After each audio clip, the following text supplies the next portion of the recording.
이것도 이제 조금 더 얘기할 기회가 나중에 또 옵니다만, 여기서 간단히 말씀을 드리면, 통상 우리가 요걸 기준으로 해서 요 트리플 B 이상의 등급을 투자 등급, investment grade라고 얘기를 하고요. BB 이하의 등급을 또는 BA 이하의 등급을 투기 등급이라고 얘기를 합니다. 여러분 정크본드라고 혹시 들어보셨는지 모르겠는데, 정크본드는 BB 또는 BA 등급 이하, 이 투기 등급에 속하는 BB, BA 등급 이하의 채권을 통상 정크본드라고 얘기를 합니다. 그런데 우리가 이제 아까 그래프를 하나 봤었잖아요. 거기에 보면은 그 스프레드라고 하는 것이 어떨 때는 국채금리와 다른 채권과의 그 금리 사이의 차이라고 했는데, 그게 계속 작기도 하다가 벌어지기도 하다가 그러는데, 위기 상황에서는 통상 그 스프레드가 확 벌어집니다.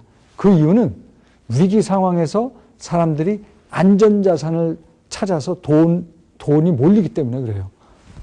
여기 지금 예제가 하나 나오는데, 2001년인가 2년도에 엔론이라고 미국에서 잘 나가는 회사가 갑자기 부도가 나는 그런 상황이 발생을 했습니다.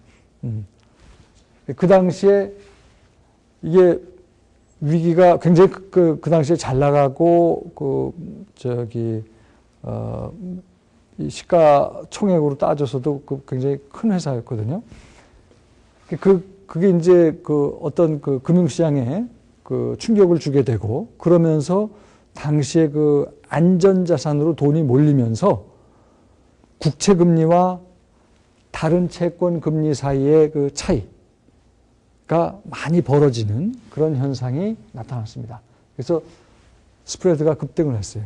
특히 이제 투기 등급 채권금리는 굉장히 많이 뛰었습니다.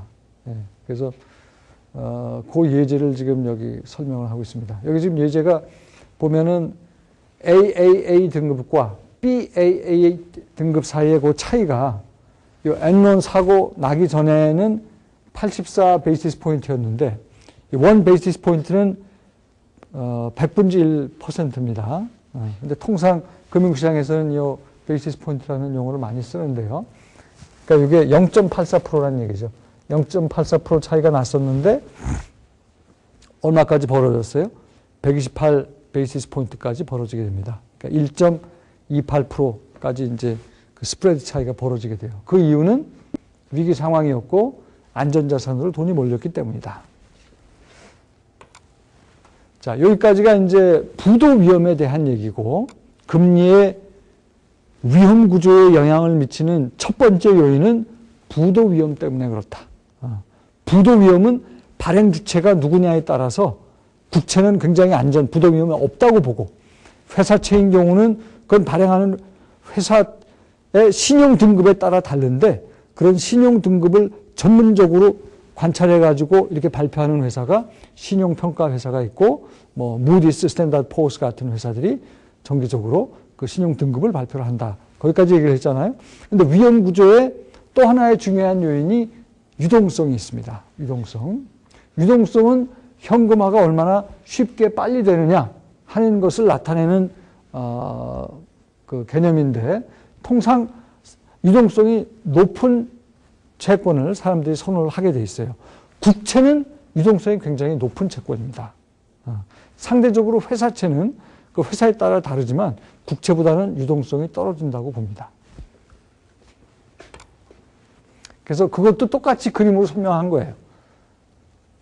그래서 여기는 지금 회사채의 예를 들고 있죠. 원래는 이 파란 선이 수요와 공급 곡선이 만나면서 여기서 회사채 가격이 결정되고, 가격이 결정되면 그것과 1대1의 역의 상관관계가 있는 회사채 금리가 이제 결정이 될 텐데, 회사채는 유동성도 떨어지다 보니까 채권 수요가 그만큼 떨어진다. 그래서 파란 선이 빨간 선으로 간 거예요. 아시겠죠? 반면에 국채는 이 T의 의미는 이게 트레저리, 미국에서는 국채를 트레저리 만기까지의 기간에 따라서 트레저리 빌, 트레저리 노트, 트레저리 본드 이렇게 얘기를 하는데, 통상 미국 국채는 T자가 앞에 트레저리를 의미하는 이 T자로 표현을 합니다. 수요와 공급에 의해서 국채 가격이 이렇게 형성이 되고 국채 가격이 형성이 되면 그것과 1대1 역의 상관관계가 있는 국채 금리가 형성이 되는데 유동성이 높아요. 미국 국채는. 그래서 우리나라도 사실은 외환위기 이후에 국채 시장을 육성하면서 우리나라도 국채 유동성이 굉장히 높아졌습니다.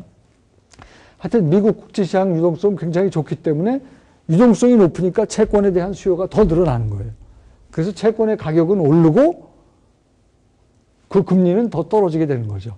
이렇게 유동성 때문에 비롯된 금리 차이를 우리가 리퀴디티 프리미엄에서 비롯된 스프레드라고 볼 수가 있는 거죠. 그래서 이렇게 그림으로는 이렇게 설명을 한 거고 그거를 말로 지금 설명을 하고 있는 겁니다. 그래서 유동성이 높아지면 채권 수요는 늘어나고 유동성이 떨어지면 채권 수요는 떨어지면서 채권 가격에 각각 영향을 주게 되고 그것이 채권 금리에 반영이 되는 겁니다. 아시겠죠?